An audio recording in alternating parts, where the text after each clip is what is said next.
All right. Hello, everybody. This is Mallory Flowers on behalf of Jennifer Schaus and Associates. We are coming to you live from Washington, D.C., and welcome to our Webinar Wednesday series. Our webinars are held every Wednesday in 2018 at 12 p.m. Eastern Time, and our speakers range from accountants to attorneys and other industry professionals. The full schedule for the rest of the year is on our website underneath the webinar tab. In the interest of time, we do not take questions. Our speaker's contact info is posted on the last slide. So if you have any questions, please contact the speaker directly. The recordings are also on our website underneath the archived webinar tab, as well as on our YouTube channel. And this is just a quick blurb about us. Jennifer Schaus and Associates is based in downtown Washington, D.C., and helps both product service companies with federal contracting. Our clients are domestic and foreign, and defense contractors and civilians. Our services range from market analysis reports to contract vehicles, including the GSA schedule. We can also help you with proposal writing and post-award contract administration. More information about our services and upcoming events can also be found on our website. So let's go ahead and dig into today's presentation, which is CPARS, What You Need to Know. And Jody Reed is our speaker today. You can learn more about her background on this slide. Thanks, Jody, for joining us today, and I'm going to hand the floor over to you now. Good afternoon. So what we're going to talk about today is CPARS. Next slide. So what does CPARS mean? It's a Contractor Performance Assessment Reporting System. And every contract over a certain level is supposed to be submitted into CPARS and evaluated by contracting officers. Next slide. It's an electronic system. They've gone through a bunch of different iterations. The most current one has been in place for about 2 to 3 years. And one of the things that's interesting about that, when they go from one iteration of it to the other, they have a period of time in which they freeze it. And so if you catch up in one of the freeze periods, sometimes your evaluations show up, sometimes they do not. CPARS does not apply to subcontractors, so the government does not evaluate the subcontractors. However, they might evaluate a prime contractor and how it deals with its subcontractors. The CPARS system is supposed to be used by the federal government, all contracting officers, to look at past performance and to evaluate past performance. So for the contractor who is being evaluated, it's something that's very, very important if you're looking forward to getting additional contracts. FAR Part 42.15 requires that all contracts or orders that exceed the simplified acquisition threshold be evaluated annually, or at least once when the contract or order is completed. So what do we mean by order? So if you have a task order under a FFS schedule, if you have a task order under a GWAC, or if you have an IDIQ contract, each task order, as long as it's over the simplified acquisition threshold, is supposed to be evaluated. The ratings are considered to be for official use only and competition sensitive. They are not supposed to be shared outside the government, and in fact, it can be a procurement violation if your competitors actually get access to your CPARS rating. The link there is where they have the guidance. This is guidance.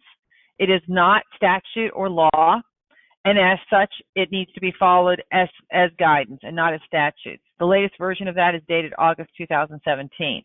I can tell you that the latest change to their newest system, I believe, occurred in 2013. So it's been, no, 2014. So it's been a few years since they have revised the actual system that they're working on. Next slide. So what's rated? First of all, you have technical quality of product or service. So what they're looking for here is they're looking at what is the technical competence and how did you technically work the product. What's the quality? If you're selling pens, and it's supposed to be scaled. So if you're selling ink pens, does the pen write? Does the pen not write? Does it link? Whereas if you're selling a weapon system, what they're looking for is going to probably be a higher level of technical and a higher level of quality of service or product. Are you cost conscious? It only applies if it's cost type contract, and what they're supposed to be putting in, if it's a fixed price contract, is not applicable.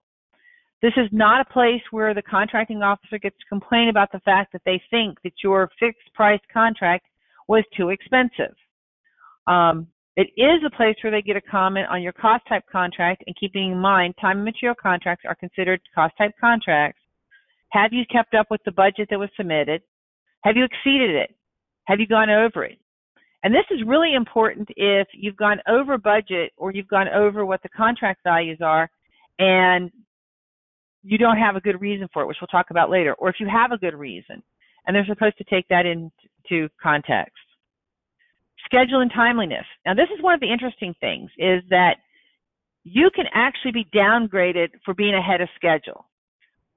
So if the contract requires delivery, say, in 3 weeks, and you deliver in 2 weeks, and all of a sudden the government has to find some place to go with storage and stuff like that, they can actually downgrade you in your evaluation. The management or business systems. How are you managing your contract? How are your business systems? Do they catch problems before they occur? Are you notifying the government appropriately if there are issues? Both pluses and minuses, by the way. Small business subcontracting. If there's a small business subcontracting plan as part of your contract, then they're going to look how you address small business subcontracting. Are you meeting your goals? Are you exceeding your goals? Regulatory compliance. Are you meeting the regulations? Are you having issues? Have you done a lot of mandatory disclosures because people are not following the regulations? Are you an ethical company? So forth like that. And then others, kind of a catch-all. And there they can kind of put anything that they want that they think affects, good or bad, your rating. Next slide. So what are the ratings? So exceptional is performance meets contractual requirements and exceeds many to the government's benefit. Very good, you meet the requirement and you exceed some of the requirements to the government's benefit.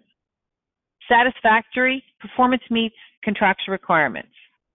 Marginal, performance does not meet some contractual requirements, and unsatisfactory, performance does not meet most contractual requirements. If you think about it in the context all of us went to school, that's basically A through F, and that's kind of what those mean. Next slide. So what else is going to be in the CPARS? And we're going to talk a little bit in a subsequent slide about what the ratings and how you might have to react to those. So at the final end of every CPARS, there's a statement at the bottom that says, given what I know today about the contractor's ability to perform in accordance with this contract or order's most significant requirements, the contracting officer must choose whether they would or would not recommend them for similar requirements in the future. The CPARS is also supposed to be including a description of why the rating was assigned. So a proper CPARS, if it's filled out properly, and I will be quite frank with you, it is not always filled out properly, it should have a listing. So if you are rated exceptional, there should be a number of things listed next to it saying what you went over, what you did over and above the contractual requirements. Unless, of course, you just have one item that is of such a magnitude that it just by itself it justifies the exceptional rating. If you were to get a good, conversely, or very good, you would have only a couple of things that would show that you exceeded the requirements. Next slide. So how is the timeline? So once the contracting officer has submitted its interim evaluation, goes into the system, And the CPARS system automatically notifies the contractor to whomever the contractor has put into its SAM system to say, this is who should be contacted. You then have 14 days, 14 calendar days, and that's important, from the date of the notification to submit comments, any rebutting statements, or additional information. So, for example, you have a cost overrun, and the contracting officer rates you as marginal. But in fact, the reason why there was a cost overrun was the contracting officer directed you to do extra work. You notified the contracting officer that it was going to be extra work, and you did everything that you were supposed to do, and the contracting officer's response was basically, we'll take care of it later. And that is not an atypical response, by the way. So you put into this, you were going to respond then to the contracting officer and say, basically, no, it should not be marginal. That in fact, what should happen is the contract value should have been increased to cover this additional work, and had it been increased appropriately, we would not have had a cost overrun, and that the cost overrun is a direct result of the additional work. Next slide. At the end of the 14 days, regardless of whether you have responded or not, the contractor's comments and an indication of whether or not the contracting officer is going to submit it to a level above her level for further review is uploaded to the PPIRS, the Past Performance Information Retrieval System. This is a tight 14-day timeline. It used to be you had 30 to 60 days. You had 30 days to respond. The government would have another 30 days to look at it before anything went, and I'm going to use the term in quotation, public, i.e., out for other people other than the contracting organization that you're working with to go out. That is no longer the case. It now is a very, very short cycle, and as we're going to talk about in a few minutes, it's one that is, in some respects, is kind of troubling, and I've heard different contracting organizations talk about the fact that it is troubling. If you make comments after the 14 days, the government's required to update the CPARS with your comments, and if the agency decides to reevaluate, decides to change its evaluation, it's supposed to also update that. Again, just anecdotally, I've heard from a lot of people where they've said that that is not happening. So you really have to get after your contracting officer to make sure it happens. Next slide. So you get the CPARS notice. What should you do? The first thing you need to do is really just kind of take a look. Evaluate the evaluation. Is it correct? Does it reflect what happened on your program? What should you do if it's bad? What should you do if it's good? How should you respond? You don't actually have to respond, by the way, to a CPARS. It is not a contractual requirement on you to respond. So first, let's look at it if it's a bad rating. And we've alluded to this a little bit beforehand. If it reflects the performance, you might just want to let it go and not do anything. But if it doesn't really reflect the performance, you're going to want to make comments. You're going to want to request that it be reevaluated. So what's a bad CPARS? Much like grade inflation in a lot of other areas, in some cases a satisfactory is considered a bad rating, mostly because contracting officers tend to want to, if they like you, they tend to want to give you a higher rating. Everybody knows this.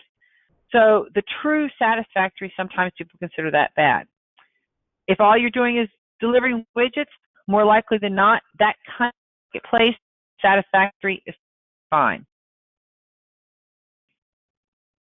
Obviously, margin and the two basically D and F ratings, again, if you have mitigating factors, if there are reasons what happened, you're going to want to respond. You're going to want to request it be evaluated.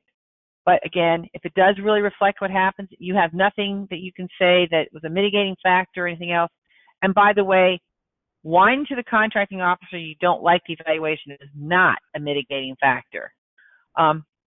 Your best bet is probably Next slide. So you have a mediocre, and the mediocre is probably in the satisfactory category. Again, because it can be viewed as negative a little bit, were there some things that happened during contract performance that says, hey, wait a minute, we should really get a higher rating? If not, it might be an opportunity to do some what I call subtle marketing, to, things along the lines of, really enjoyed working with the contracting officer. There are also things to say, for example, maybe you and the contracting officer didn't get along, and you say, we had some issues with the contracting officer, but we were able to resolve them. Things like that, what I call the subtle marketing. What happens if you got an excellent or a very good? Then, of course, you always want to agree to evaluations that say you're excellent or very good. And this is also, once again, a potential opportunity for some subtle marketing. Next slide. All right, thank you so much, Jody. That was a lot of great information.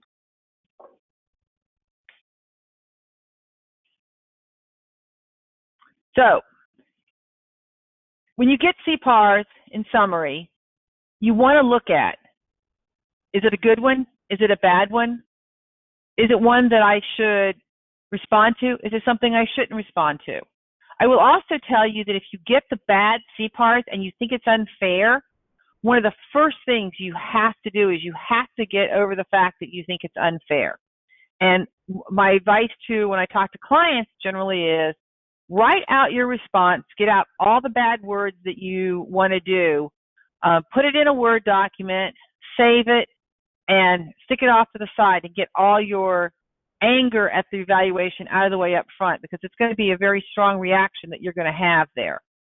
And then take a look at what you wrote and pick out the kernels of fact that basically say why it's an unfair evaluation. And when you pick out those kernels of fact, you got to leave the emotion back on your original document. Like I said, if you come across in your response as basically complaining that things happened that weren't fair or stuff like this, they tend not to help you in the evaluation ultimately. And keep in mind that even if it doesn't change the mind of the contracting officer who is looking at your evaluation, and maybe it's not changing their evaluation, it might have an impact when it goes into the PPIRS system and another contracting officer is looking at the your evaluation and saying, okay, yeah, there was tension there, we understand that. And they can see too when an evaluation and they read evaluations that look and sound like the contracting officer truly is being unfair. So when you do your response in those situations, you want to be very, very factual and try and keep as much emotion out of it as possible, because that's what's going to benefit you the best.